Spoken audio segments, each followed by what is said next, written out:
Thomas the Tank Engine and Friends, Taking Plane, Take Along Adventures, Episode 8, The Logging Locos. The engines are finding life very easy on the island of Solar. So Tom had brought in 6 spare engines from America to help up with the extra work.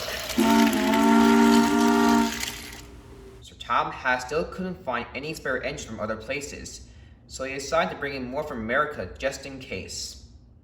He began giving the American engines jobs, and they started to assist the Solar engines. He sent Porter to work with Salty, and he sent Timothy and Marion to work at the clay pits. He also sent Connor and Caitlin to take the express for Gordon. One day, Sir Topham Hatt called Thomas, James, and Percy to Knapper Station. "Why you call us, sir?" asked Thomas. "Because," replied Sir Topham Hatt, "you 3 will be looking after a new engine." "Looking after a new engine? Oh, goody," peeped Percy. "I always want to do that," said James, "and now I can. Hooray!" "When will they come?" asked Thomas. "Right now," replied Sir Topham Hatt. "Here they come." And chuffing down the line was a small gray engine with an orange cab and 4 gray wheels. "Hello," chuffed Thomas. "And who are you?" asked James. "I'm Bash," replied the engine. Just then another engine arrived. He was the same as Bash, but the colors were reversed. "And you are?" asked Percy. "I'm Dash," chuffed the engine. And coming behind Dash was a blue tenor engine. "Why, hello there," called James. "And who might you be?" "I'm Ferdinand," replied the engine. "You 3 must be the new engines," said Percy. "Yes, we are," replied Bash. "And together, we are the Logging Locos," added Dash. "And we're here to help out." "That's right," said Ferdinand again. "Now then," said Sir Topham Hatt, "let me give you your jobs. Bash, you'll be working at the coaling plant, and Thomas, you'll show Bash how to be a really useful engine." "Yes, sir," said Thomas. "And Dash, you'll be working at the docks. And Percy, you'll show Dash how to be a really useful engine." "Yes, sir," said Percy. "And Ferdinand, you'll be going to the quarry to collect some gravel and take it to Arlesdale Castle. And James, you'll show Ferdinand how to be a really useful engine." "Yes, sir," said James. "Good. If they're really useful engines, tell me about it. And if they're not really useful engines, I'll see for myself what should I do. As for you 3, behave yourselves and have a good first day." So Thomas, James, and Percy took the Logging Locos to their jobs. And all 3 were very excited to show them how to be really useful engines. And the Logging Locos were very excited to start their first day. As Thomas and Bash arrived at the coaling plant, Rosie was there. She was filling troublesome trucks with coal. "Okay, Bash," said Thomas. "Before you start, you need a freight car to carry your coal." "If you say so," said Bash, and Bash shuffled away to collect the freight car. Soon, Bash collected the freight car. Rosie was still filling her trucks, but Bash was so busy thinking about his first day that he wasn't watching where he was going. "Look out!" cried Thomas. But it was too late. Bash had shoved Rosie out of the hopper, and she was covered in coal dust from bone to footplate. "Watch where you're going," snapped Rosie. "Oh dear," said Thomas. "I'm so sorry, Rosie." "Bash, you should look where you're going." The coal fell down into Bash's freight car, and Bash reversed out of the hopper. "How's that?" asked Bash. But Thomas was silent, and he was also unimpressed. Meanwhile, Percy and Dash arrived at Brenham Docks.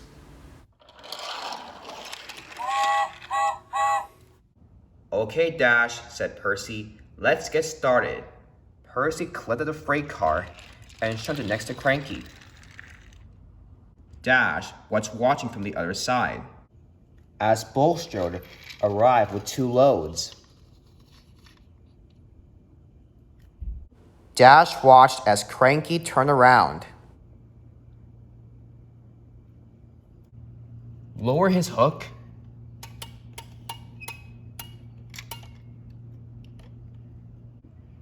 And hoist the first load out of Bulstrode. Then he turned around and hoisted down into Percy's freight cars.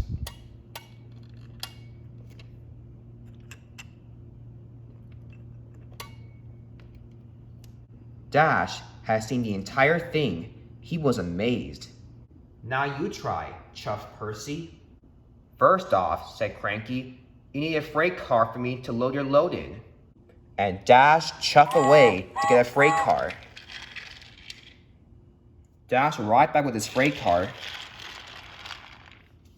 and shunted next to Cranky. Now what? Asked Bash. You wait until Cranky puts the load into your freight car, replied Percy. Cranky turned around again, lowers his hook,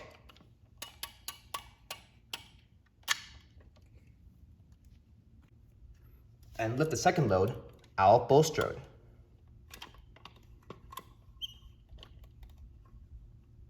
Dash was getting very impatient.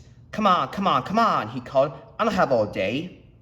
Patience, Dash, huffed Percy. He'll get your load ready in no time. This made Cranky very cross as well,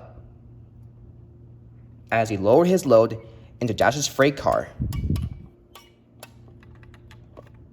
As the load got inside Dash's freight car, Dash said, "About time." Percy was even more cross, and this also made Cranky crankier than ever. Meanwhile, Ferdinand and James were outside the quarry. Aren't we supposed to go inside? Asked Ferdinand. Usually, replied James, but sometimes engines wait out here for their trains. But why? Asked Ferdinand. Because, answered James, sometimes they do. Soon the train was ready.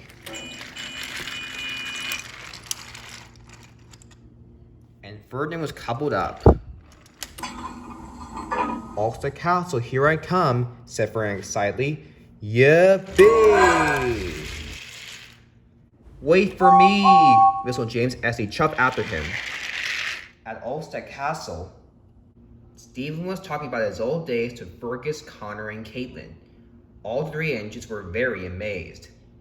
They called you the Rocket? Exclaimed Fergus. Yes, indeed, Stephen replied, due to how fast I am. Even though you're not that fast anymore? Asked Caitlin. Yup, they still call me the Rocket here in the present time. And plus, were you the first engine that's ever built? Asked Connor. Yes, indeed. I'm an old engine, and as Stephen was about to say more, Ferdinand came zooming in. With a huge crash, Ferdinand smashed into Caitlin. As the dust cleared, the tracks behind the castle were blocked. Ferdinand had shoved Caitlin off the track and into Stephen, which caused Stephen to crash into Arthur, who was passing by with his train, and all 3 engines were derailed. Arthur was most upset. It wasn't either of us, said Caitlin. It was that blue tenor engine. Just then, James chuffed up.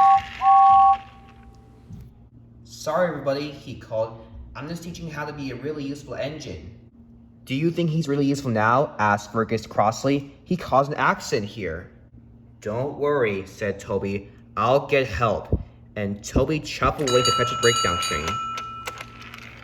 Soon, Toby arrived with a breakdown train. The mess took a while to clean up, and Ferdinand reversed back to drop off his cars. Even James helped out. So he pulled Caitlin back onto the rails. As the mess was cleared up, Fergus and Karn took the engine to the steamer to be fixed.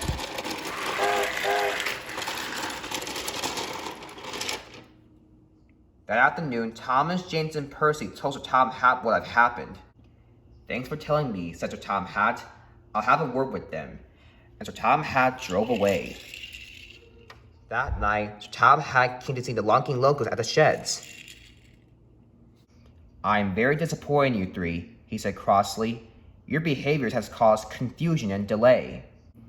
Do you have anything to say to yourselves? Yes, sir, replied Bash. We're sorry, sir, added Dash. That's right, said Ferdinand. If you don't do well tomorrow, Sir Topham Hatt continued, you'll be sent away for scrap. And he drove away. This made the Lonking Locos very horrified. We're all going to be sent away for scrap. That's right. But at least we got another chance though, said Bash, to try to be really useful engines, added Dash. That's right, said Ferdinand. Hopefully we can do better. And then one by one, the three engines fell fast asleep.